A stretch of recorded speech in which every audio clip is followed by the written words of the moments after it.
गीता में भगवान श्री कृष्ण ने मनुष्य के एक एक स्वभाव पर बात की है और यह भी बताया है कि किस स्वभाव से किस भाव का जन्म होता है और वो किस प्रकार मनुष्य को पतन की ओर ले जाता है।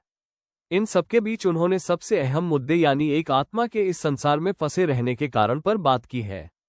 उन्होंने बताया है कि किस प्रकार मनुष्य इस संसार से मोहग्रस्त हो जाता है और वो इससे उबर नहीं पाता। उन्होंने योगमाया की बात की है। इसका कारण भी मनुष्य का उसकी भावनाओं से जुड़ाव ही है। उन्होंने ये भी बताया है कि किस प्रकार इस मोह से निकालकर अपनी मुक्ति का मार्ग तलाशा जा सकता है। निस्वार्थ प्रेम। जब तक हम ये स्वीकार नहीं करते कि मोह का यह मायाजाल हमारी अपनी मानसिक रुग्णता का परिणाम है, तब तक हम इससे बाहर नहीं निकल पाएंगे। यदि हम अपना उद्धार चाहते हैं तो हमें सभी प्रकार की इच्छा कामनाओं का त्याग कर निस्वार्थ प्रेम करना सीखना होगा। एक परमात्मा की तरह सभी आत्माओं से निस्वार्थ प्रेम करना सीखना होगा, अन्यथा हम मोह रूपी दलदल से कभी भी बाहर नहीं निकल पाएंगे। सांसारिक मोह से दूरी। सांसारिक मोह से छुटकारा पाने के लिए अपने मन को परम आत्मा पर केंद्रित करने का प्रयास करें, एकांत में रहें और इच्छाओं और अधिकार बोध से मुक्त हों। नियमित ध्यान के माध्यम से आप वैराग्य विकसित कर सकते हैं, जिससे आप दुनिया से अभिभूत हुए बिना उससे जुड़ने में सक्षम हो सकते हैं।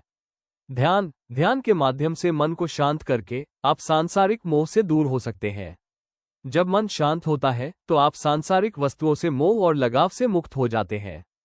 गुरु का अनुसरण। मोह माया से परे जाने के लिए आपको एक सच्चे गुरु का अनुसरण करना चाहिए। सच्चा गुरु आपको सांसारिक मोह से दूर रहने और भक्ति के मार्ग पर चलने का मार्गदर्शन करेगा। गीता में श्री कृष्ण कहते हैं कि इच्छाद्वेष स्मुथेन द्वंद्व मोहन भारत सर्वभूतानि सम्मोहम सर्गे यान्ति परतप।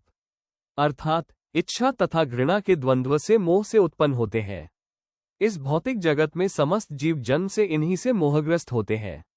श्री कृष्ण कहना चाहते हैं कि इंसान प्यार और नफरत इन दो भावनाओं के बीच फंसा रहता है।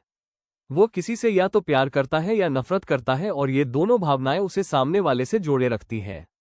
ये दोनों भावनाएं उसके जीवन में चलाती रहती है। वह कामनावश, इच्छावश अथवा प्रेम में किसी चीज को पाना चाहता है जो मोह को जन्म देती है और फिर न मिलाने पर उससे बेइंतहा नफरत करने लगता है।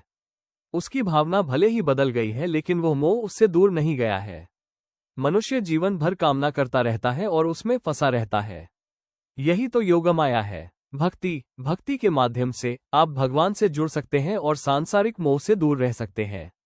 जो लोग भगवान की भक्ति करते हैं, हमेशा निष्काम कर्म में लगे रहते हैं, वे योगमाया से बच सकते हैं।